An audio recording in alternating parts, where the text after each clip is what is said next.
बिस्मिल्लाहिर्रहमानिर्रहीम, अस्सलाम वालेकुम, welcome to world view with Sadia Afsar.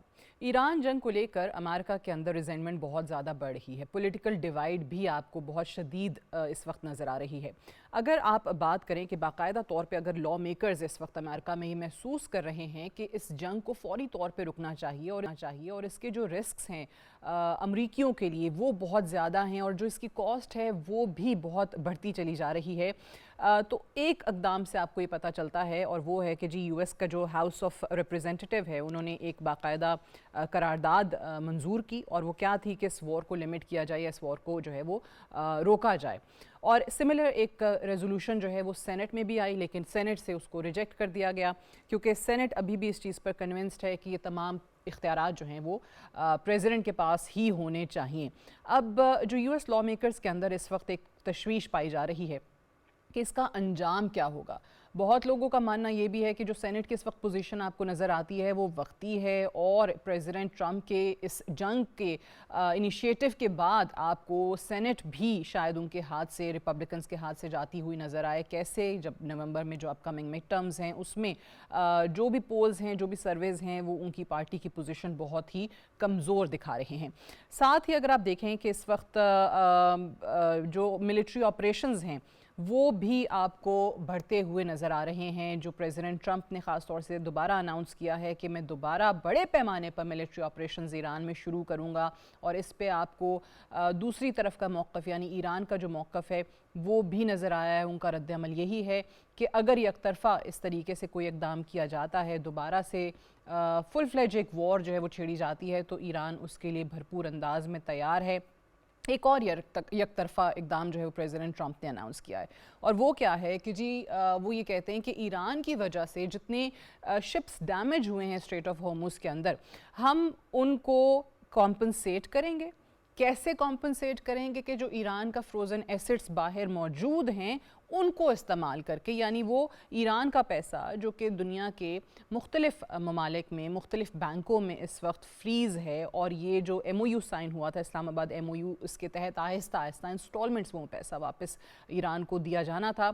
अब वो कहते हैं कि जी उसी पैसे का इस्तेमाल करेंगे और ईरान ने जो जहाज़ तबाह किए हैं स्ट्रेट ऑफ हॉर्मुज़ में उनको कॉम्पनसेट हम करेंगे ईरानियन एसेट्स को यूज़ करते हुए। इस पे भी जो ईरान के वज़ीर ख़ारजा हैं अब्बास अराग़ची, उन्होंने कहा है कि बहुत ही गलत प्रेसिडेंट होगा अगर ऐसा किया जाता है और ये तमाम इंटरनेशनल लॉज़ की एक बार फिर से अमेरिका ख़िलाफ़ वर्जी कर रहा होगा और अगर ऐसा किया जाता है तो फिर दुनिया में किसी मुल्क के भी फंड्स महफूज नहीं रहेंगे। सो ये अगेन प्रेसिडेंट ट्रंप का क्या कोई ऐसा ऐलान है जो सिर्फ़ और सिर्फ ईरान को अंडर प्रेशर लाने के लिए है या वाकई वो ये इक़दाम उठा सकते हैं?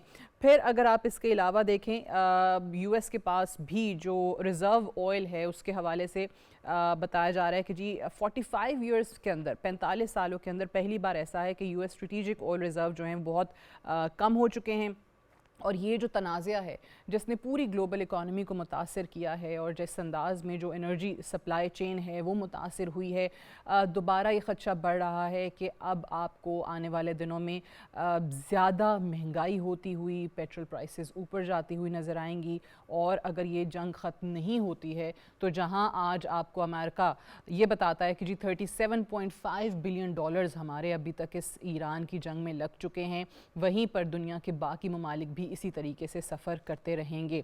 फिर एक और चीज़ जो मुतालबा बार बार अमेरिका का आता है कि जी जो इनके रीजनल प्लेयर्स हैं ईरान के या जो रीजनल प्रॉक्सीज़ हैं उनको रोका जाए। अब एक इसमें हूथीज़ हैं जो कि इस वक्त सऊदी अरब के जिन्होंने ऑयल टैंकर्स पे हमला किया और पाकिस्तान की तरफ से उसकी बहुत शिद्दत के साथ मज़म्मत भी की गई है और याद रहे कि पाकिस्तान और सऊदी अरेबिया का बाकायदा एक डिफेंस मुआहदा जो है वो मौजूद है। उस पर भी ज़रा बात करते हैं कि अगर ये कार्रवाइयाँ इसी तरीके से जारी रहती हैं तो फिर क्या पाकिस्तान भी सऊदी अरेबिया के दिफा में बाकायदा तौर पे सामने आ सकता है? To talk more about this I am joined by very renowned security and defence commodore Khalid Chishti sahab. बहुत बहुत शुक्रिया ज्वाइन करने के लिए। सबसे पहले तो बताइएगा कि ये जो इस वक्त हमें एक ऐसी करारदाद जिससे बहुत से लॉ मेकर्स परेशान दिखाई देते हैं कि जी इस जंग को रुकना चाहिए, बहुत इसकी कॉस्ट अमेरिकन्स ने पे कर दी है, उस पे भी बहुत डिविजन्स हैं। ये जो यूएस के पॉलिटिकल सिस्टम के अंदर ईरान कॉन्फ्लिक्ट को लेके इतनी ज़्यादा डिविजन्स हैं, आप इनके बारे में क्या राय रखते हैं? आपको लगता है कि ये आने वाले दिनों में मज़ीद बढ़ती चली जाएंगी, या कहीं पर इस जंग को लेके या प्रेसिडेंट ट्रंप के कहीं और जहाँ जहाँ उन्होंने ऐलानात किए हैं जंग करने के, हमले करने के, उस पे कहीं कोई इत्तफाक नज़र आने वाले दिनों में आपको नज़र आएगा? बहुत शुक्रिया सादी अफजाल साहिबा, आपने इनवाइट किया जी। बिल्कुल आपने ठीक पॉइंट आउट किया कि ये बहुत ज़्यादा प्रेसिडेंट ट्रंप पर प्रेशर और ज़्यादा बिल्ड हो गया है। और ज़्यादा मैंने इसलिए कहा है कि पहले ही प्रेसिडेंट ट्रंप पर ये प्रेशर था जब उन्होंने MOU साइन किया था कि वो उन्होंने कॉम्प्रोमाइज्ड MOU किया है, और शायद एक डिफीटेड माइंडसेट के साथ आप एक एग्रीमेंट करने जा रहे हैं जिसकी उन्होंने रेजिस्टेंस बहुत ज़्यादा यहाँ पे मिली। और ख़ास तौर पर जब डाइवर्जेंस हुई ख्यालात की और मिलिट्री ऑब्जेक्टिव्स की बिटवीन इजराइल एंड अमेरिका, तो फिर प्रेसिडेंट ट्रंप को क्रिटिसाइज करने वाले ज़ायनिस्ट लॉबी भी शामिल हो गई, मीडिया भी शामिल हो गया। प्रेसिडेंट ट्रंप को ये रियलाइज करवाया जा रहा था कि आपने ये बहुत कॉम्प्रोमाइज किया। फिर प्रेसिडेंट ट्रंप ने रिव्यू किया, इसीलिए आपने देखा एक लेटर ऑफ एस्केलेशन उन्होंने फिर शुरू की। नंबर 1, उन्होंने ये कोशिश की कि ओमान को कन्विंस करें कि वो स्टेट ऑफ हॉर्मुज़ से बहरी जहाज़ों को जाने दे, और अगर वो वहां से गुजर गए तो ईरान का वो जो मिथ है या जो इजारादारी है वो कॉम्प्रोमाइज होगी, और जितनी कॉम्प्रोमाइज होगी, दैट मीन पार्शली भी खुल जाए स्टेट ऑफ हॉर्मुज़, तो ईरान का लीवरेज खत्म हो जाएगा। नंबर 1। दूसरा, आपने देखा कि ईरान को ये पता लगा कि ये रिकूप, रिफ्रेश या अपने आप को री आर्म करने के लिए ब्रेक की गई है, जो उन्हें मार्को रूबियो ने कहा कि हमारी जरूरत थी। तो तब ईरान को रियलाइज हुआ कि ये मेरे साथ गुड कॉप बैड कॉप किया जा रहा है और कोई डबल गेम खेली जा रही है। अब आपका ज्यादा मैं फोकस करता हूं सवाल पे कि इस रोशनी में ईरान को रियलाइज हुआ कि मैं एक दफा फिर यूज हो जाऊंगा, बिल्कुल वैसे ही जैसे JCPOA 2015 में जब साइन हुआ था। दिसंबर 2015 से 25 महीने पहले नवंबर 2013 में इंटरिम एग्रीमेंट हो गया था। 25 महीने तक उस पर फाइनलाइजेशन हुई, और सिर्फ 36 महीने बाद प्रेसिडेंट ट्रंप ने उसको सस्पेंड कर दिया था आगे। तो उस वक्त ईरान ने 8 टन न्यूक्लियर एनरिच्ड मटेरियल रूस को दिया था थ्रू कैस्पियन सी, लेकिन सैंक्शंस अगले आने वाले जो 3 साल थे उसमें भी नहीं उठी थी। तो ईरानियों को ये यकीन हो चुका है कि हमें ये यूज किया जाता है, हमें हर साल 2 साल 4 साल के बाद just like a lawn moving machine की तरह ट्रिम डाउन कर दिया जाता है, घास काट के। हमारे हाथ में कुछ भी नहीं आता। तो अब ईरान जो कर रहा है, वो ईरान को ये सेंसिटिविटी पता है जिसकी आप तफसील से बात कर रही थी कि अमेरिकन कांग्रेस की जो रिजेंटमेंट है, विद इन पार्टी जो रिपब्लिकन है, डेमोक्रेट्स का जो प्रेशर है, इजराइल फैक्टर ऐड करें, इलेक्शन ऐड करें दोनों मुल्कों के, इतनी चीजें फ्लूइड होने के बाद ईरान को ये पता है कि अब टाइम जो है वो मेरे हाथ में या मेरी फेवर में है। प्रेसिडेंट ट्रंप और नेतन्याहू के हाथ में अब टाइम नहीं है, they are running out of options. और नो ऑप्शंस होने की यही है कि वो जल्दी से जल्दी एक वॉर ट्रॉफी में कन्वर्ट करना चाह रहे हैं। इजराइल और अमेरिका को, दोनों को, मेरी नजर में ईरान चाहता है कि पॉलिटिकली तो वो उनको फेज आउट या एलिमिनेट नहीं कर सका, वो economically through an expensive war and military operation उन्हीं का एक्सटेंड करवा कर मुझे लगता है कि उनको उनकी पॉलिटिकल लीडरशिप को एलिमिनेट करना चाहता है। अच्छा, ये जो उनके लॉ मेकर्स की डिवीज़न की हम बात करें, हाउस ऑफ रिप्रेजेंटेटिव्स बड़े क्लियर हैं इस मामले में, सेनेट से ये चीज़ मुस्तरद हो जाती है, वो कहते हैं कि नहीं, ये प्रेसिडेंट फ़ैसला कर सकते हैं। हालांकि अभी जो नवंबर के इलेक्शंस हैं, इसमें जो मैं नंबर्स देख रही थी तो मुझे ऐसा लगता है कि शायद वो सेनेट तो बरकरार रख सकें, हाउस ऑफ रिप्रेजेंटेटिव्स में उनके लिए मुश्किल होगा, लेकिन कुछ लोग इसके अपोजिट भी कहते हैं कि नहीं, सेनेट में भी प्रॉब्लम्स हो सकती हैं। बहरहाल इस वक्त जो कांग्रेस का कंट्रोल है या अथॉरिटी हुआ करती थी, एक मीनिंगफुल अथॉरिटी ख़ास तौर से जंगों के मामले को लेके, आपको लगता है कि वो कांग्रेस के पास ही है, या इस किस्म की करारदादें आना, और फिर ये भी अगर आप देख लें बड़े थोड़े मार्जिन से ये मंजूर हुई थी ये चीज़, ये रेजोल्यूशन, या लार्जली आपको नज़र आ रहा है कि सारे के सारे मामले जो है ना वो सिर्फ प्रेसिडेंट के पास ही शिफ्ट हो गए हैं, और आम जो लोग हैं उनके कंसर्न्स अगर लॉ मेकर्स रेज भी कर रहे हैं तो उनको नहीं सुना जा रहा? मिसाल के तौर पर जो जंग की कॉस्ट बढ़ने की बार बार बात की जा रही है। सादिया से बात देखते, जितनी अमेरिका ने जंगें लड़ी हैं in the recent past, Libya हो गया, सीरिया, इराक, अफगानिस्तान, उनकी अगर आप हिस्ट्री देखें तो आप रिकॉल करेंगी कि अमेरिका जब भी आया उसने पहले कंसेंसस डेवलप किया, चाहे वो सद्दाम हुसैन को जिनी कहना शुरू कर दिया, स्कड मिसाइल 40 मिनट में वाशिंगटन पहुंच जाएंगे, सबको, यूरोप को इनसिक्योर किया। फिर एक सेरेमोनियल किस्म की रेजोल्यूशन पास कराई यूनाइटेड नेशन से, और फिर 40 मुल्क चढ़ दौड़े, चाहे वो अफगानिस्तान हो, चाहे वो लीबिया हो, चाहे कोई और हो, नेटो के मुल्क आते थे। एक एलिमेंट ऑफ यूनिटी होता था और जॉइंट लॉसेस होते थे, that means everybody is losing everybody is winning type माहौल था, जिसका मतलब है बॉडी बैग भी जर्मनी भी जाते थे और यूरोप भी जाते थे और अमेरिका भी जाते थे, तो डिवीजन हो जाती थी। अब जो पहला पार्ट हुआ, जो आपने देखा फरवरी से ऑनवर्ड, जो 28 फरवरी से शुरू हुआ, तो सिर्फ इजराइल और अमेरिका थे। और अमेरिका को इस दफा इसलिए आना पड़ा कि पिछली दफा जंग में याद करें जून 2025 में इजराइल ने शुरू की थी, अमेरिका ने B1 B2 bombers B-52 launch बिल्कुल करके कल्मिनेट की थी जंग, बिल्कुल मदद की थी ईरान को एक इनडायरेक्टली। अभी जो जंग हो रही है बुनियादी तौर पर स्टैंड लोन अमेरिका खड़ा है, इवन इजराइल बीच में नहीं पड़ा। वो उसके अलग डिबेट कर सकते हैं कि वो ईरान का फायदा है या ईरान की स्ट्रेटजी कामयाब है या इजराइल शाय है अट्रिशन से अपना इलेक्शन बचा रहा है, फेस सेविंग चाह रहा उसको है। ज़रूरत ही नहीं अमेरिका है, वो इसको देख रहा है भाई मेरा काम अमेरिका कर रहा है, प्रेसिडेंट ट्रम्प कर रहा है आराम से। एग्जैक्टली वही वजह आपने बता दी।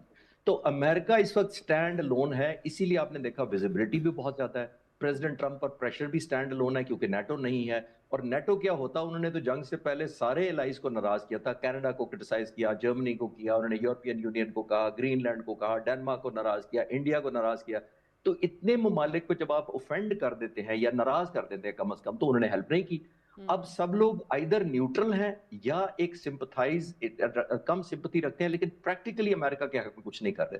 तो आई थिंक इसी को ईरान कैपिटलाइज कर रहा है कि प्रेसिडेंट ट्रम्प स्टैंड अलोन नजर आ रहे हैं। और मेरा ख्याल है इसीलिए क्रिटिसिज्म बहुत ज्यादा हो रहा है। इवन मैं कल एक मार्क वार्नर है, इनके एक सेनेटर हैं, उन्होंने कहा था कि अमेरिका की हिस्ट्री में इससे ज्यादा मोस्ट अनपॉपुलर जंग एंड यूनिलैटरल किस्म का डिसअप्रूवल नहीं रहा जितना इस दफा अमेरिकन लोगों ने दिया है। तो आई थिंक ये प्रेसिडेंट ट्रम्प पर प्रेशर आउटसाइड से भी है, इनसाइड कांग्रेस और सेनेट से भी है, इकोनॉमी का भी है, वेपन्स डिप्लीट होने का भी है, and on top of that Iran की जो रेजिलियंस है उसका भी है। उसका भी है बिल्कुल। इकोनॉमी की जैसे बात करें, क्योंकि जंगों में जितना पैसा अमेरिका ने लगाया है, आई थिंक 1.3 ट्रिलियन के करीब पहले इराक जंग पे क्या कहा जाता है, और अफ़गानिस्तान में भी अबाउट $1 ट्रिलियन जो हैं वो इन्होंने लगाए हैं। 37.5 बिलियन तो इन्होंने यहाँ ईरान में अभी तक बता दिया है। एनीवे मुझे बताइए कि ये जो प्रेसिडेंट ट्रम्प कर रहे हैं, is he not bothered with his election, अपनी पोजीशन जो इस वक्त उनको नज़र आ रही है मुख्तलिफ पोल्स एंड सर्वेस के तहत, या उन्होंने ठान लिया है कि भाई मेरा ये आखिरी ही इलेक्शन है और जो कुछ मैं हासिल कर सकता हूँ ईरान जंग से वो हासिल करूँ। गो कि अभी तक उन्होंने कोई अपने ऑब्जेक्टिव्स, कोई गोल्स जो दुनिया को बताए थे वो हासिल नहीं किए हैं। सो यहाँ पे अगर मैं आपसे पूछूँ कि इनके लिए वो एंड गेम क्या है, क्या ऐसा होगा कि प्रेसिडेंट ट्रम्प कहेंगे कि yes now I have one?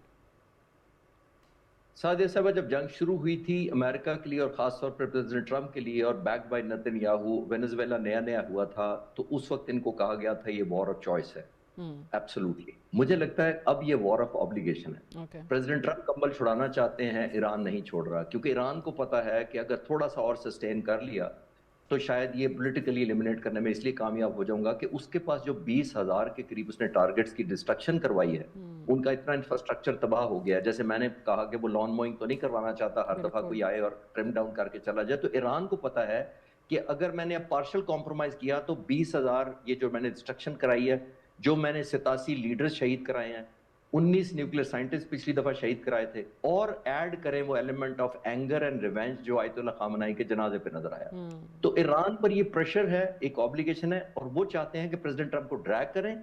लेकिन मेरा नहीं ख्याल कि प्रेसिडेंट ट्रम्प इस वक्त एरोगेंट है, वो मुझे लगता है एस्केप उनको रास्ता मिल नहीं रहा, तभी वो एस्केलेट करना चाहते हैं टू डी एस्केलेट, ताकि वो कोई वॉर ट्रॉफी की शक्ल में, चाहे वो ओमान का कोस्ट खोल लें, स्टेट ऑफ हॉर्मुज का, कोई ऐसी सिचुएशन अपने लोगों को दिखा सकें कि ये वॉर हमने जीती भी है और ईरान को ऑब्वियसली जिनी बनने से रोक दिया और मुल्कों को सेव कर दिया। लेकिन मेरा ख्याल है more of a game of nerves, more of a game of time and more of a stamina of that. बिल्कुल ठीक है, वही बात है कि ब्लिंक कौन करता है पहले। ये मैंने बात करनी है आपसे जो रीजनल प्लेयर्स हैं इस वक्त ईरान के, ख़ास तौर से जो हुतीज़ की तरफ से सऊदी ऑयल टैंकर्स पे हमला हुआ है, पाकिस्तान की भी मजम्मत देखने को मिली है, पाकिस्तान का भी इस पर एक स्टैंस है। बहरहाल एक मुझे ब्रेक लेनी है, ब्रेक से वापस आएंगे तो इसी हवाले से ज़रा मज़ीद बात करेंगे चिश्ती साहब से। स्टे विद अस।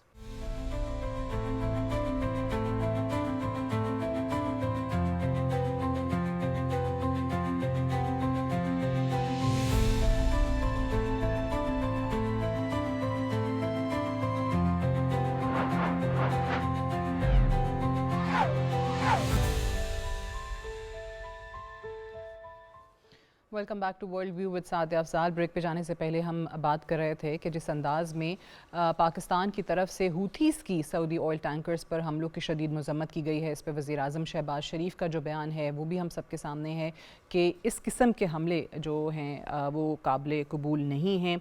फिर आप देखें तो डिप्टी प्राइम मिनिस्टर اور وزیر خارجہ اسحاق ڈار صاحب کی طرف سے بھی اس کی بہت زیادہ مذمت کی گئی ہے۔ سوال میرا چشتی صاحب یہاں پہ یہ ہے کہ ظاہر ہے سعودی عرب کی طرف سے بھی ریٹیلیٹ تو کیا جا ہی رہا ہے، اور پاکستان کی طرف سے جب یہ مذمت آ گئی ہے ہمارے لیے بڑا اہم تھا کہ یہ اسٹیٹمنٹ ایشو کرتے، but at the same time Pakistan کے لیے کتنا آسان یا مشکل ہے دونوں ممالک میں اپنے، ظاہر ہے ایران کے ساتھ بھی کلوز ریلیشنز ہیں، سعودی عربیہ کے ساتھ بھی ہیں، اس کو بیلنس کرنا، اینڈ سیکنڈلی کیا یہ حملے اور یہ سچویشن اگر مزید خراب ہوتی ہے تو پاکستان کا جو سعودی عرب کے ساتھ دفاعی معاہدہ ہے اس پہ بھی ایگزیکیوشن کا وقت آ سکتا ہے؟ دیکھیے سعودی صاحبہ، میرا خیال ہے پاکستان نے جو بیلنس کریٹ کیا پچھلے 150 دنوں میں، آلموسٹ 150 دن والے ہیں جنگ کے شروع ہوئے، بڑا اپریشیبل ہے، اور ٹھیک، صرف ہم نہیں کہہ رہے، آپ اور میں نہیں مان رہے، دنیا مان رہی ہے بالکل کہ پاکستان نے اسٹریٹجیکلی، ٹیکٹیکلی، ڈپلومیٹکلی، پولیٹیکلی بہت زبردست بیلنس کیا، اور زیادہ بیلنس میں اپریشیٹ اس لیے کر رہا ہوں کہ یہ بڑی چیلنجنگ سچویشن تھی۔ ایک طرف سپر پاور ہے بیکڈ بائی اسرائیل، ظاہر ہے ایک متھ ہے انونسبل، انورنریبل ہونے کی ایک سائیڈ کی، اتنا اوور کانفیڈنس ہے، اور دوسری طرف ایک ایران ہے جو انڈر سینکشنز ہے 47 ایئر سے۔ تو دونوں میں ایک کنورجنس رکھنا، ایک ٹیبل پر لانے کی، اور پھر بھی کسی طرف سے بھی یہ آپ کو دیکھا over the period of time ہمیں باعث نہیں کہا گیا، ہمیں بلیم نہیں کہا گیا، ہمیں ان ریزنیبل نہیں کہا گیا، تو یہ تو ایک نیو فاؤنڈ ہماری انفلوئنس ریجن میں ہے جس پہ اللہ تعالیٰ کا شکر ادا کرنا چاہیے۔ ہاں، پاکستان نے جس کانفیڈنس سے، جس ٹائم سے، اور جتنا کلیئرٹی سے یہ ہیوتھیز کے سبجیکٹ کو ایڈریس کیا ہے، آئی تھنک یہ بھی بہت ویل ٹائمڈ ہے۔ وہ اس کی وجہ یہ ہے کہ ظاہر ہے کسی بھی طرف مس ایڈوینچر ہونے سے پہلے بہتر ہے کہ آپ اس کو ڈیٹرنس سے پریونٹ کریں، اور پاکستان نے اپنا ریزالو دکھایا۔ جتنا آپ کا سالڈ ان ایمبیگوس ریزالو ہوتا ہے، ایگزیکیوشن عام طور پر اسی طرح ہی ہوتی ہے۔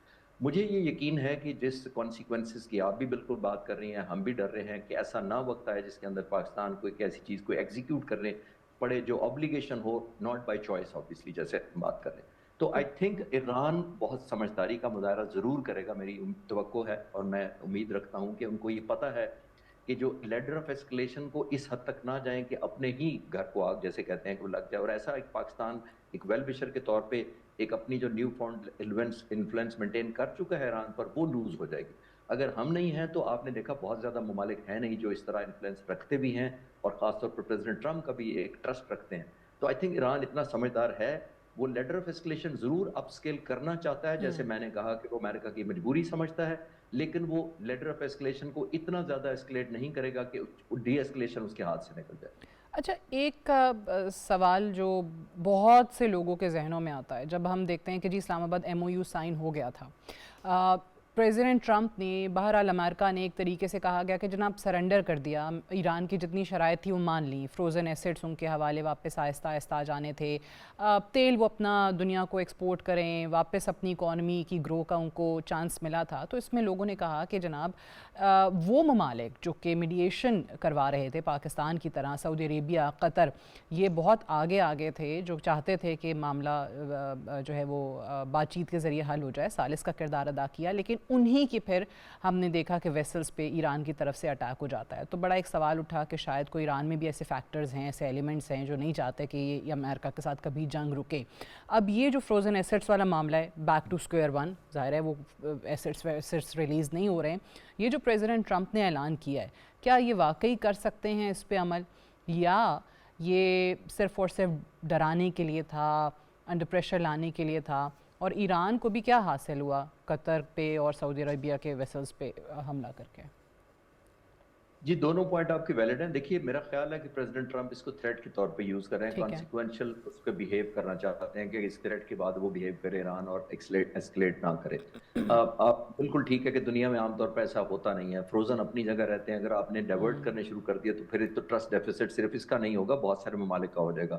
فار ایگزامپل ایون جنگ جو پچھلی شروع ہوئی تھی، جو 40 دن کی ہوئی تھی، آپ ذرا ریکارڈ پہ دیکھ لیں کہ فرانس نے ایون اپنا 24 ٹن گولڈ امریکہ سے نکال لیا تھا، نیو یارک سے، جو اس نے وہاں رکھوایا ہوا تھا۔ تو ود ان یورپ بھی وہ ٹرسٹ ڈیفیسٹ شروع ہو جاتا ہے کہ اگر امریکہ یہ ایک ایران جیسے ملک کر سکتا ہے تو کل کو اس کا مطلب ہے ایک کمفرٹ زون یا اسپیس ان ملکوں کی بھی ختم ہو جائے گی جن کا جو ایسٹ وہاں پڑا ہے۔ پہلی بات تو یہ۔ لیکن ایران نے کیا پایا، میرا خیال ہے ایران بنیادی طور پر اس کو بھی پتا ہے کہ پریزیڈنٹ ٹرمپ نے اور ایران نے مل کر ساری دنیا کو بتایا کہ بھول جائیں نیوکلیئر ویپنز کو، پروگرام کو، انریچمنٹ کو بھول جائیں، میزائل ٹیکنالوجی کو بھول جائیں، رجیم چینج کو، सारी दुनिया को कहा कि अगर याद रखना है तो स्टेट ऑफ हॉर्मुज है, और हार जीत का फैसला हुआ तो स्टेट ऑफ हॉर्मुज ही है। That means state of Hormuz एक वॉर ट्रॉफी के तौर पर डिक्लेयर कर दी गई या खुद ब खुद बन के उभर के आ गई। अब हम सारे सुबह उठ के ये नहीं देखते कि रजीम चेंज हुई कि नहीं, ये नहीं पूछते कि न्यूक्लियर मिसाइल्स का क्या बना, हम सोचते हैं स्टेट ऑफ हॉर्मुज बट का आपको क्या बना। पता ना कि वो प्रेसिडेंट ट्रंप ने तो रिजीम चेंज की डेफिनेशन ही तब्दील कर दी थी। वो जी, नए उनके जी, जी। साहबजादे आए तो उन्होंने कहा रिजीम चेंज हो गई है। नहीं, उन्होंने स्टेट ऑफ हॉर्मुज का भी कहा था कि जी खुली हुई है। जी वो तो अपनी परसेप्शन से तो वो कुछ भी कर सकते हैं, वो ओमान से जहाज गुजारते हैं। लेकिन ईरान ये नहीं इंप्रेशन देना चाहता, जो पहले सवाल के जवाब मैंने अर्ज किया था कि ईरान ये समझता है कि आइदर स्टेट ऑफ हॉर्मुज मेरे कंट्रोल में है या किसी के भी कंट्रोल। अगर जरा सा भी कॉम्प्रोमाइज हुआ और कोई शिपमेंट ओमान की तरफ से गुजर गई सही तो जाहिर है उसकी लीवरेज खत्म होती है। एक ऑलमोस्ट सर्वाइवल का ईरान का भी यही इशू है कि अगर वो स्टेट ऑफ हॉर्मुज नॉर्मलाइज हो गई तो फिर इसके बाद तो लीवरेज ही कोई नहीं है ना वो। और इंपॉर्टेंट बात ईरान ने ये कन्वे की है कि कोई मेरा अरब मुल्क दोस्त हो ना दोस्त हो, अगर अमेरिका के पीछे या आगे छुप कर गुजरेगा तो मेरे लिए टारगेटिंग उतनी ही होगी क्योंकि अमेरिका के करीब है वो। तो बिल्कुल यही ठीक। उसने मैसेज दिया था। मिलिटरीली मैं सिर्फ बात कर रहा हूँ, ऑब्वियसली एथिक्स मोरालिटी की अगर बात करें फिर तो जंग होनी नहीं चाहिए थी, क्योंकि इसराइल जो बमबारी करने वाला मुल्क है उसके पास अनडिक्लेयर्ड न्यूक्लियर वेपन्स हैं, और जिसके पास डिक्लेयर्ड अनडिक्लेयर्ड कुछ भी नहीं है अभी तक, उस पर बमबारी हो रही है। तो एथिक्स की तो बात ही नहीं मैं कर रहा हूँ। बिल्कुल सही है। And thanks to president Trump के ईरान को शायद स्ट्रेट ऑफ हॉर्मुज की सिग्निफिकेंस का इतना अंदाज़ा जंग से पहले नहीं होगा जो प्रेसिडेंट ट्रंप ने उनको करा दिया है। एयर कमोडोर खालिद चिश्ती साहब बहुत बहुत शुक्रिया वर्ल्ड व्यू में ज्वाइन करने का। शॉर्ट ब्रेक है, स्टे ट्यून्ड।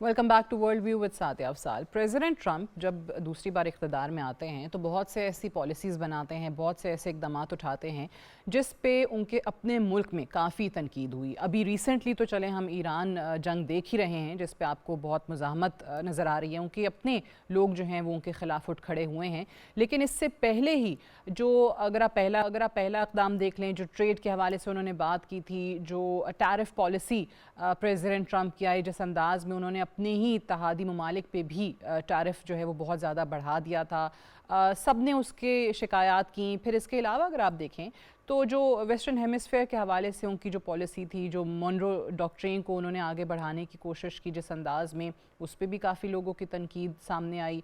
और प्रेसिडेंट ट्रंप ने जो सलूक वहाँ पे मौजूद जिनको वो एलियंस कहते हैं, इलीगल इमिग्रेंट्स, उनके साथ किया, उस पर भी काफ़ी तनकीद हुई। ये जो ख़ास तौर से इस वक्त नए टैरिफ आपको नज़र आ रहे हैं, एक बार फिर से इस पे आपको अमेरिका के अंदर डिबेट नज़र आ रही है। वो डिबेट सिर्फ अमेरिका तक ही महदूद नहीं है। अगर आप देखें यूरोप में, क्योंकि इसमें EU जो हैं वो शामिल हैं, तमाम ममालिक जो कि EU का हिस्सा हैं, 60 के करीब ट्रेडिंग पार्टनर्स हैं जिन पे ये नए टैरिफ लगे हैं ड्यूरिंग दिस ईरान कॉन्फ्लिक्ट। अब जो भी ट्रंप एडमिनिस्ट्रेशन की तरफ से इस पर तौजीहात दी जाएँ वो ज़ाहिर है बताते हैं कि जनाब ख़ास तौर से जो बड़ी वजह बनी है कि इन ममालिक में फ़ोर्स्ड लेबर इसका इस्तेमाल हो रहा है, यानी वो जो जबरी मुशक्क़त कह लीजिए या जो मज़दूरी कह लीजिए वो इस्तेमाल हो रही है और उनके ज़रिए जो है वो गुड्स प्रोड्यूस हो रहे हैं। तो हमने ये कोशिश की है, ट्रंप एडमिनिस्ट्रेशन कहती है कि जी इन ममालिक को प्रेशराइज़ किया जाए ताकि वो इस चीज़ को ख़त्म कर सकें। अब इस पे बड़ा सख्त रद्द अमल आया है, चाहे वो EU की तरफ से आप देखें, ऑस्ट्रेलिया, ब्राज़ील, कनाडा, जापान, और इसमें कौन से ममालिक हैं, ये सारे प्रेसिडेंट ट्रंप के अमेरिका के इत्तेहादी रहे हैं लेकिन उनकी पॉलिसीज़ की वजह से अब आपको उनसे दूर होते हुए नज़र आ रहे हैं। अब ये टैरिफ में आता कि 99.4% ऑफ US इंपोर्ट्स अगर आप देखें तो वो टैरिफ जो है वो तकरीबन कवर करता है। इसके ऊपर जो काया कालिस हैं उनका बड़ा सख्त रद्द अमल आया है, ख़ास तौर से EU के हवाले से, क्योंकि वो EU की फ़ॉरेन पॉलिसी चीफ़ हैं। उन्होंने इन इल्ज़ामात को गलत करार दिया है। जापान की तरफ से भी यही रद्द अमल आपको देखने को मिला है। ऑस्ट्रेलिया ने भी यही कहा है कि कोई ऐसे शवाहिद नहीं है प्रेसिडेंट ट्रंप के पास जिसकी बुनियाद पे वो ये कह दें कि जी फोर्स्ड लेबर का इस्तेमाल यहाँ पे हो रहा है, हमारे ममालिक के अंदर कोई जबरी मुशक्क़त के ایسے قوانین ہم نے جو ہیں وہ سافن نہیں کیے ہیں کہ جس کی بنیاد پہ ان کو لگے کہ ایسا ہے، اور امیگرینٹس کو لے کر یا پھر جو لیبر پالیسی ہے ہماری اس کو لے کر کوئی بھی ملک ہم پہ تنقید نہیں کر سکتا ہے۔ اسی پہ ذرا بات کرتے ہیں کہ یہ جو دوری اس وقت بڑھتی چلی جا رہی ہے پریزیڈنٹ ٹرمپ کے اپنے ڈیسیجنز کی وجہ سے، وہ آنے والے دنوں میں امریکہ کے لیے کیا کوئی چیلنجنگ سچویشن بنا سکتی ہے؟ To talk more about this I am joined by an expert on international doctor Qandeel Abbas Sahab. بہت بہت شکریہ ڈاکٹر صاحب جوائن کرنے کے لیے۔ ڈاکٹر صاحب، یہ جو اس وقت پریزیڈنٹ ٹرمپ فیصلے لے رہے ہیں، خاص طور سے یہ جو ٹیرف کے حوالے سے نظر آ رہا ہے، آپ کو کیا لگتا ہے کہ یہ واقعی کوئی پرائمریلی ایک اکنامک ڈیسیجن ہے ان کا، یا کوئی جیو پولیٹیکل اسٹریٹجی ہے؟ بھلے اس کی آڑ میں یا توجیحات میں سے وہ بڑی وجہ اس کو فورسڈ لیبر کا استعمال بتائیں۔ بہت شکریہ سعدیہ۔ دیکھیے، میرا خیال ہے کہ نہ تو یہ کوئی جیو پولیٹیکل اسٹریٹجی ہے اور نہ کوئی اکنامک ایسی پالیسی نظر آتی ہے، کیونکہ ڈونلڈ ٹرمپ اپنے دونوں ادوار میں آپ دیکھیں تو کچھ ایسے ڈیسیژنز انہوں نے لیے ہیں کہ جو بالکل ایک کنگ یا ایک ڈکٹیٹر جیسے لیتا ہے، اور یہی وجہ ہے کہ پورے امریکہ میں ان کے خلاف نو کنگ کے پروٹیسٹ ہوئے۔ اس کی وجہ یہ کہ لاسٹ ٹائم جب وہ آئے تھے اقتدار میں تو ایران کے لیے جو joint comprehensive plan of action security council کی ریزولوشن کے ساتھ گارنٹی کے ساتھ وہ سائن ہوا تھا، لیکن انہوں نے آ کے یونیلیٹرلی اس میں سے بالکل ختم کر دیا۔ اسی طرح کے کئی واقعات ہیں۔ اب جب اس وقت جس ٹیرف کی آپ بات کر رہی ہیں، پچھلے سال انہوں نے اسی طرح کا ٹیرف لگایا تھا اور 69 ممالک پہ لگایا تھا، اور انہوں نے کہا تھا کہ 10 سے لے کر 41% تک یہ ٹیرف میں لگاؤں گا۔ لیکن امریکہ کی اپنی سپریم کورٹ نے ان کے اس اقدام کو بالکل غیر قانونی قرار دیا، جس کی وجہ سے انہیں اربوں ڈالر واپس کرنے پڑے پھر ان ممالک جن پہ انہوں نے ٹیرف لگایا تھا۔ اب ان کی جو ٹیم ہے انہوں نے کہا جی ہم کوئی اور بہانہ تلاش کرتے ہیں، کوئی اور طریقہ تلاش کرتے ہیں تاکہ پھر ٹیرف لگا سکیں۔ اور اس کے پیچھے اصل ایک چیز جو نظر آ رہی ہے وہ یہ کہ دنیا کو وہ ڈکٹیٹ کرنا چاہ رہے ہیں، اور اس کے لیے وہ جو ورلڈ سسٹم بنا ہوا ہے اس سسٹم کو اپنی مرضی سے چلانا چاہتے ہیں۔ نہ اس وقت وہ امریکہ کے اندرونی اداروں کا کوئی احترام کریں، نہ عالمی اداروں کا احترام کریں۔ یعنی ایران کے خلاف جو جنگ انہوں نے کی، اس کے لیے کانگریس سے منظوری لینا ضروری تھا، اور بعد میں جب وہ مدت آئی تو انہوں نے اس کے اندر بھی وہ اپروول نہیں لی، بلکہ بہانے اور بائی پاس کا جو طریقہ اختیار کیا۔ ابھی آپ دیکھیں جو انہوں نے یعنی پچھلے سال سپریم کورٹ نے جس کو غیر قانونی قرار دیا تھا، ابھی پاکستان سمیت انہوں نے 60 ممالک پہ دوبارہ سے یہ ٹیرف لگا دیا، اور یہ 10% سے لے کر 12.5% تک لگایا ہے۔ اور اس ٹیرف میں انہوں نے کہا کہ جی فورسڈ لیبر جو کرتے ہیں، یعنی جبری مشقت کا جو ممالک استعمال کرتے ہیں، ان پہ یہ لگایا جا رہا ہے۔ یعنی یہ 60 ممالک کا مطلب یہ ہوا کہ امریکہ کے علاوہ تقریباً پوری دنیا میں جبری مشقت ہو رہی ہے۔ But what evidence does he have to support his argument?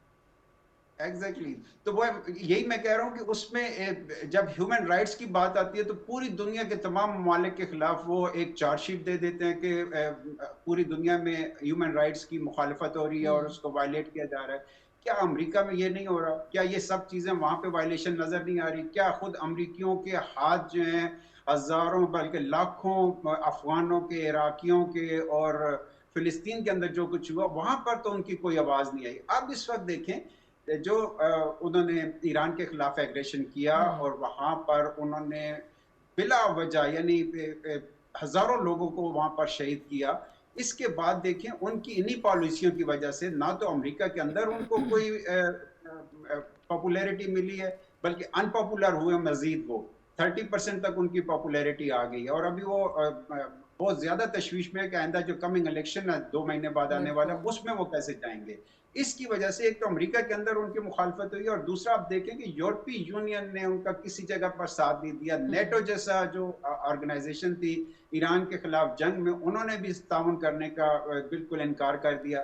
یہ وہ چیزیں میں سمجھتا ہوں کہ ڈونلڈ ٹرمپ جو ہے وہ جس طریقے کی پالیسیز لے کر چل رہے ہیں، یعنی پاکستان ان کا ایک پارٹنر ہے، پاکستان ان کے ساتھ چلنے والا ہے، 10% پہ بھی لگا دی۔ یعنی پچھلی دفعہ جب سپریم کورٹ نے انہیں منع کیا تھا اس وقت یہ 19% تک لگی تھی پاکستان کے خلاف، یعنی 29% تھی پاکستان کے خلاف ٹیرف، اور اب 19 کر دیا گیا۔ 19% کو بھی 150 ڈیز کے لیے انہوں نے لگایا تھا، لیکن وہ 150 ڈیز بھی اب ختم ہو گئے ہیں۔ اب ایک نئی انہوں نے برآمدی ڈیوٹی انہوں نے لگا دی جس کو 10% ہے۔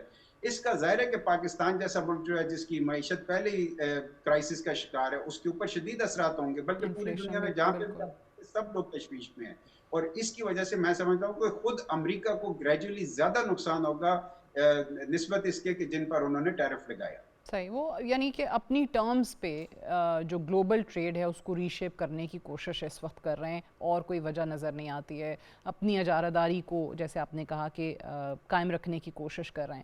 اس میں پھر اگر یورپین یونین کی بات کریں یا دیگر ممالک ہیں including Pakistan, as you rightly pointed out, کیا رد عمل دکھا سکتے ہیں، کیا کر سکتے ہیں ریئلسٹکلی، کیا وہ پش بیک کر سکتے ہیں؟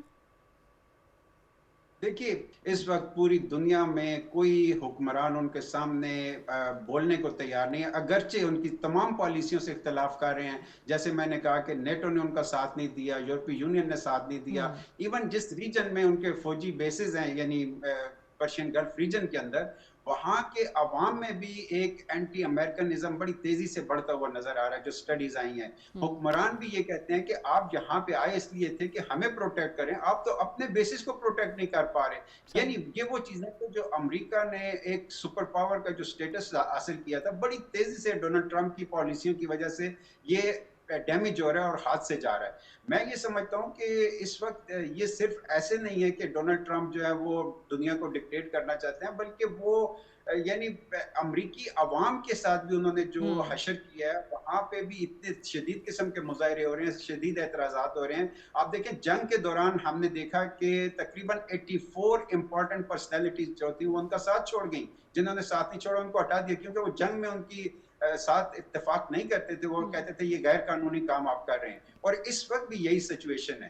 لیکن اس کے باوجود ڈونلڈ ٹرمپ پہ تو کسی چیز کا اثر ہی نہیں ہوتا، انہوں نے ایک دفعہ پھر کانگریس کو جیسے کیسے بجٹ اپنے لیے منظور کرا لیا، اپنے لیے اپروول بھی سینٹ سے لے لی، اور بظاہر یہی لگتا ہے کہ اسرائیل کا کوئی ایسا یا ایبسٹین فائل کی جو بات چلتی تھی، کوئی اس طرح کی بلیک میلنگ ہے کہ ڈونلڈ ٹرمپ پیچھے ہٹنے کو کسی صورت تیار ہی نہیں ہے، آگے بڑھتے جا رہے ہیں، جس سے نہ صرف یہ کہ ریجن کا پورا امن تباہ ہو رہا ہے بلکہ عالمی امن کے لیے خطرہ ہے۔ اس وقت جو انہوں نے پرشین گلف میں جنگ چھیڑی ہے، یہ دوسری دفعہ دیکھیں آئل پرائسز کہاں چلی گئی ہیں، اور انہی آئل پرائسز کی وجہ سے تقریباً دنیا کے تمام ممالک کی جو معیشت ہے وہ شدید بحران کا شکار ہے۔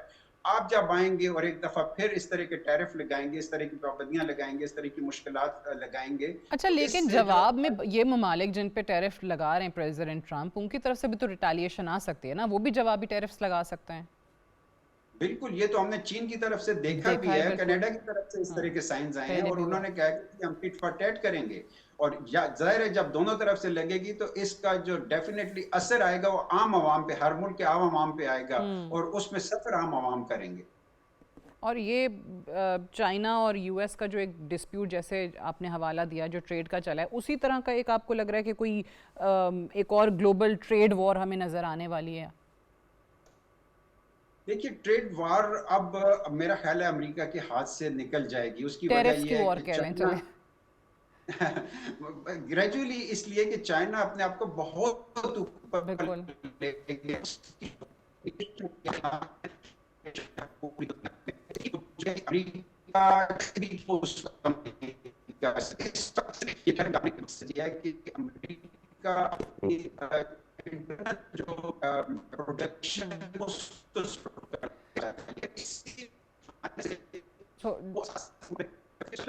صحیح، جیسے ڈاکٹر صاحب اوبیسلی پریزیڈنٹ ٹرمپ بار بار ہم بات کر رہے ہیں کہ وہ اپنی منمانی کرتے چلے جا رہے ہیں، جو بھی ان کی وجوہات ہیں وہ غلط انداز میں ان ممالک کو بتا کے وہ اپنی منمانی اس طرح سے کر رہے ہیں کہ انہوں نے ٹیرف لگانے تھے فار وٹ ایور ریزنز۔ آپ نے ایک ایپسٹین فائلز کا حوالہ دیا کہ اس کلنگ ہے تو وہ اپنی مرضی کے فیصلے کر رہے ہیں، لیکن ساتھ یہ بھی دیکھنا ہے کہ بھائی آنے والے دنوں میں آپ امریکہ کو کہاں پہ لا کے کھڑا کریں گے، آپ جو اتحادی ہیں وہ بڑی تیزی کے ساتھ اپنے لوز کرتے چلے جا رہے ہیں۔ سو یہ جو معاملہ ٹیرف کا اس وقت نظر آیا، اور ای یو کی طرف سے بھی خاص طور سے دیگر اتحادیوں کی طرف سے بھی بہت زیادہ سخت رد عمل آیا ہے، تو آپ کو کیا لگ رہا ہے کہ یہ وہ جو نیٹو والا تو پہلے ہی انہوں نے دنیا کو بتا دیا تھا کہ جناب ہم کوئی خاص اس کو گھاس نہیں ڈالتے ہیں، یورپ کو بتا دیا کہ جی اپنا بوجھ آپ خود اٹھائیں، ڈیفنس کی ضروریات اپنی خود پوری کریں، تو چاہتے کیا ہیں وہ ان اتحادیوں کو اپنے سے دور کر کے حاصل کیا کریں گے؟ ڈاکٹر صاحب آپ کو آواز آ رہی ہے؟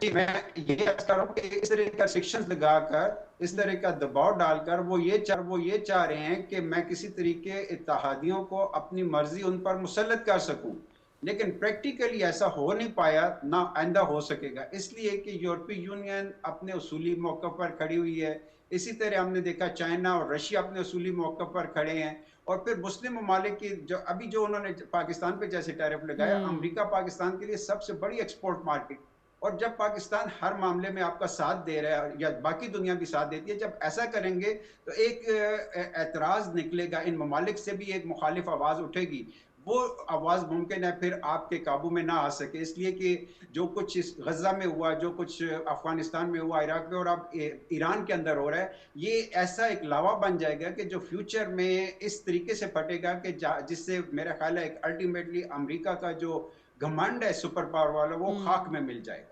اچھا، آپ نے پہلے بڑا ایک اچھا جملہ کہا تھا، آپ نے کہا تھا کہ یہ صرف اور صرف یورپ یا دیگر ممالک یا اپنے اتحادیوں کے ساتھ ہی نہیں بلکہ اپنے لوگوں کے ساتھ، اپنی عوام کے ساتھ بھی ان کی بڑی زیادتی ہے، تو اس میں اگر آپ یہ سمجھائیں، میں جس طرح دیکھ رہی تھی کہ ٹیرف جو ہیں وہ 99.4% آف US امپورٹس جو ہیں وہ کور کر رہے ہیں. What does this mean for American consumers؟ وہاں پہ کون کون سی انڈسٹریز آپ کو زیادہ ہٹ ہوتی ہوئی نظر آتی ہیں؟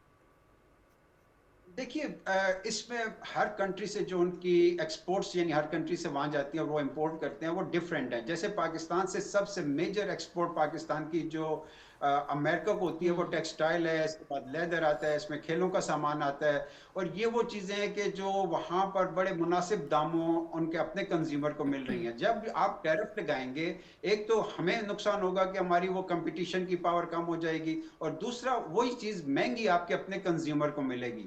یعنی یہ ان کے اوپر جب برڈن آئے گا تو بالکل وہی ریئیکشن آئے گا جو اس وقت آئل پرائسز آپ کی جنگ کی وجہ سے، یعنی جو ڈونلڈ ٹرمپ نے ایران پر جنگ مسلط کی اس کی وجہ سے آئل پرائسز جو اوپر گئی ہیں، پوری دنیا میں یہ کرائسس آیا. اب ٹیرف کی وجہ سے جب خود امریکہ کے اندر آپ کے اپنے عوام پہ بھی بوجھ بنے گا اور باقی دنیا پر بھی بوجھ بنے گا، اور ظاہر ہے کہ جو دنیا کی، میں نے پہلے اشارہ کیا کہ معیشت جو ہے وہ ہر ملک کی ابھی تقریباً کرائسس کا شکار ہے.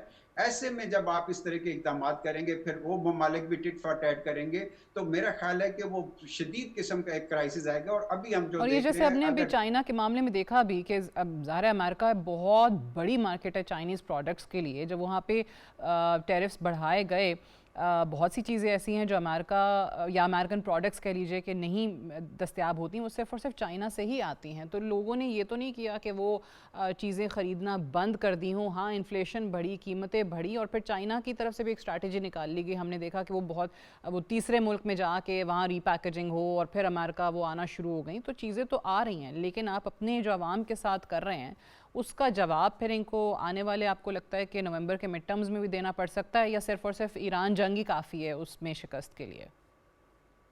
نہیں، میرا خیال ہے یہ ملٹیپل چیزیں، جس طرح آپ نے اشارہ کیا، میرا خیال ہے یہ ملٹیپل چیزیں باعث بنیں گی کہ ممکن ہے اب ڈونلڈ ٹرمپ جو چاہ رہے ہیں کہ آگے بھی کوئی ایسا حالات بنا لیں کہ اپنے آپ کو پاور میں رکھیں، اور ڈائریکٹ ہو یا انڈائریکٹ ہو، یہ خواب ان کا پورا ہوتا نظر نہیں آتا. لیکن میرا خیال ہے کہ ڈونلڈ ٹرمپ کا صرف مائنس ہو جانا یہ شاید اتنا بڑا نقصان نہ ہو، لیکن جو نقصان وہ امریکی پریسٹیج کو پہنچا کے جا رہے ہیں، وہ میرا خیال ہے اس کا کوئی حل نہیں ہوگا، اس کا نقصان کوئی بھی پورا نہیں کر سکے گا. اس لیے کہ امریکہ اپنے آپ کو لبرل ڈیموکریسی کا چیمپئن کہتا ہے، وہ ایک کیپیٹلسٹ اسٹیٹ ہے جس میں ٹریڈ کو بالکل آزاد چھوڑا جاتا ہے اور آزاد مارکیٹ میں کمپٹیشن دیا جاتا ہے. لیکن آپ اس طرح کے ٹیرف لگائیں گے، اس طرح کی جو ڈیوٹیز ہیں وہ لگائیں گے، کسٹم کی ڈیوٹیز لگائیں گے، اس کا مطلب تو یہ ہے کہ آپ اپنے عوام کو پروٹیکٹ، اپنی معیشت کو پروٹیکٹ کرنے کے بہانے نہ صرف یہ کہ ان کو آپ نقصان پہنچا رہے ہیں، پوری دنیا کو نقصان پہنچا رہے ہیں، اور اس کے ساتھ ساتھ پھر سپریم کورٹ کی آپ نے وائلیشن کی. جب انہوں نے اس کو غیر قانونی قرار دیا تو آپ نے ایک بہانہ نکال لیا. ممکن ہے کل اس کے اوپر بھی ہیئرنگ ہو اور پھر سپریم کورٹ سے کوئی ایسے آرڈر آ جائیں. لیکن الٹیمیٹ جو آپ نے بھی بات کی کہ عوام جو دنیا کے، ایک تو ان کی جنگی پالیسیوں کی وجہ سے شدید پریشان ہے، اب اگر معیشت کو بھی وہ اس طریقے سے مینیپولیٹ کرنے کی کوشش کریں گے تو میرا خیال یہ ہے کہ یہ امریکی پریسٹیج کو بڑا شدید ایک خطرہ ہے، اور وہ فیوچر میں دنیا صرف یہ کہے گی کہ once upon a time there was a super power. There was a super power, right. اس नहीं नजर आ रहा है। मेरा ख्याल है सोवियत यूनियन से ही सबक ले लेते तो उन्हें सही इस तरह फायदा हो जाता। बिल्कुल ठीक है। डॉक्टर कंदील अब्बास, अब thank you very much for joining us today on world view. Will take a short break है, ब्रेक से वापस आएंगे तो आप देख सकेंगे एडिटोरियल सादिया स्टेक।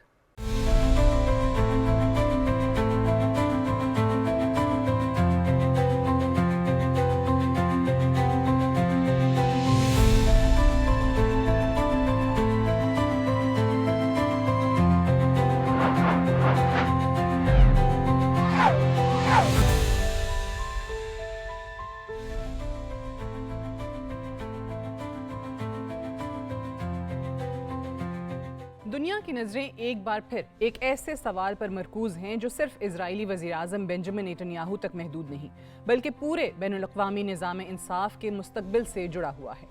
क्या कोई बैनुल-अक़वामी अदालत वाकई किसी मौजूदा सरबराह हुकूमत की गिरफ्तारी यकीनी बना सकती है?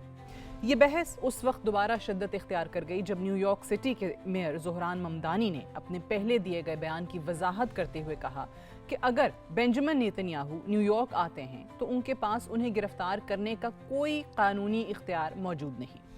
आखिर इंटरनेशनल क्रिमिनल कोर्ट यानी ICC कितनी ताकतवर है? अमेरिका का इसमें क्या किरदार है? और क्या बैनुल-अक़वामी कानून वाकई ताकतवर रहनुमाओं पर यकसा तौर पर नाफिज हो सकता है? इस तनाज़े को समझने के लिए सबसे पहले ये जानना ज़रूरी है कि ICC क्या है। इंटरनेशनल क्रिमिनल कोर्ट या ICC 2002 में कायम की गई। इसका सदर दफ्तर नीदरलैंड्स के शहर दी हेग में है। इस अदालत का मकसद उन अफराद के खिलाफ कार्रवाई करना है जिन पर दुनिया के संगीन तरीन जराइम जैसे नस्ल कुशी, इंसानियत के खिलाफ जराइम, जंगी जराइम और जारहियत के इल्ज़ामात हों। ये याद रहे कि ICC और ICJ एक ही इदारा नहीं, ये रियासतों के दरमियान तनाज़ात सुनती है, जबकि ICC बराह रास्त अफराद के खिलाफ मुकदमात चलाती है। नवंबर 2024 में ICC ने इजरायली वज़ीर-ए-आज़म बेंजामिन नेतन्याहू और साबिक वज़ीर दिफा योआव गैलेंट के खिलाफ गिरफ्तारी के वारंट जारी किए। अदालत का मौक़िफ़ था कि गज़ा जंग के दौरान ऐसे माकूल शवाहिद मौजूद हैं जिनकी बुनियाद पर उन पर जंगी जराइम और इंसानियत के खिलाफ जराइम की ज़िम्मेदारी आयद हो सकती है। इजराइल उन तमाम इल्ज़ामात को मुकम्मल तौर पर मुस्तरद करता आया है। यहीं से बैनुल-अक़वामी कानून का सबसे पेचीदा पहलू सामने आता है। बहुत से लोग समझते हैं कि अगर ICC किसी शख्स के खिलाफ वारंट जारी कर दे तो अदालत खुद जाकर उसे गिरफ्तार कर सकती है, लेकिन हकीकत ये नहीं। ICC के पास ना अपनी पुलिस है और ना ही कोई ऐसा इदारा जो दुनिया भर में जाकर गिरफ्तारी अमल में ला सके। ये मुकम्मल तौर पर उन ममालिक पर इन्हिसार करती है जो रोम स्टैट्यूट के रुकन हैं। अगर मतलूब शख्स किसी ऐसे मुल्क में दाखिल हो जो ICC का रुकन हो तो असूली तौर पर उस मुल्क से तवक्को की जाती है कि वो उसे गिरफ्तार करके दी हेग मुंतकिल करे, लेकिन अमरीका ICC का रुकन नहीं है। मुख्तलिफ अमरीकी हुकूमतें, चाहे उनका ताल्लुक किसी भी सियासी जमात से रहा हो, इस मौक़िफ़ पर कायम रही हैं कि ICC को अमरीका या उसके इत्तेहादी ममालिक के शहरियों और हुक्काम पर उनकी रजामंदी के बगैर इख्तियार हासिल नहीं होना चाहिए। इसी वजह से अमरीका कानूनी तौर पर ICC की गिरफ्तारी के वारंट पर अमल दरामद करने का पाबंद नहीं। अपनी इंतखाबी मुहिम के दौरान ममदानी ने कहा था कि अगर बेंजामिन नेतन्याहू न्यूयॉर्क आए तो उन्हें गिरफ्तार किया जाना चाहिए। ताहम मेयर का ओहदा संभालने और कानूनी माहिरीन से मुशावरत के बाद उन्होंने वाजे किया कि न्यूयॉर्क सिटी के मेयर के पास ऐसा कोई कानूनी इख्तियार मौजूद नहीं। इस सबसे मुताल्लिक मामलात वफाकी हुकूमत के दायरे इख्तियार में आते हैं। एक और अहम कानूनी पहलू भी मौजूद है कि अगर कोई गैर मुल्की सरबराह हुकूमत अक़वाम मुत्तहिदा के इजलास में शिरकत के लिए न्यूयॉर्क आता है तो उसे बाज़ बैनुल-अक़वामी मुआहिदों के तहत सफारती तहफ़्फ़ुज़ और खुसूसी मुराद भी हासिल हो सकती हैं। यही वजह है कि ऐसे किसी भी इक़दाम को कानूनी तौर पर मज़ीद पेचीदा बना दिया जाता है।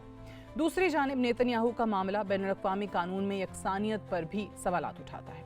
गिरफ्तारी के वारंट जारी होने के बाद नेतन्याहू कई गैर मुल्की दौरे कर चुके हैं। इनमें सबसे ज़्यादा तवज्जो हंगरी के दौरे ने हासिल की।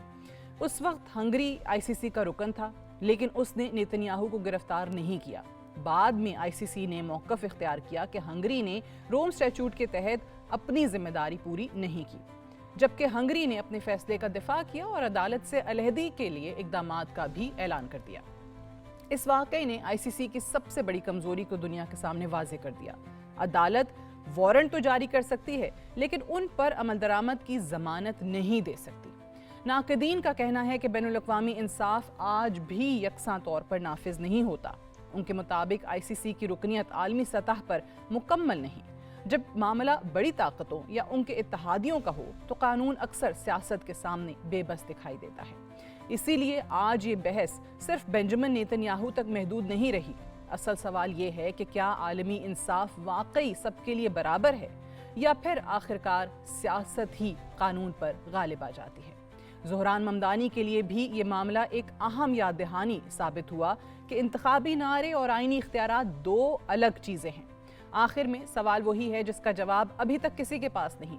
کیا بنجمن نیتن یاہو کو کبھی ICC کے وارنٹ کے تحت گرفتار کیا جا سکے گا؟ اس کا جواب بہرحال مستقبل دے گا۔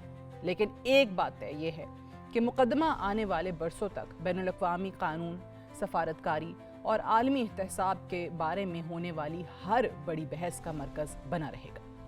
یہ اب صرف ایک وزیر اعظم یا ایک عدالت کا معاملہ نہیں رہا، بلکہ یہ اس پورے عالمی نظام کا امتحان ہے جو یہ دعویٰ کرتا ہے کہ قانون سب کے لیے برابر ہے، چاہے وہ دنیا کا سب سے طاقتور رہنما ہی کیوں نہ ہو۔ That's all for tonight. Good night and Allah Hafiz.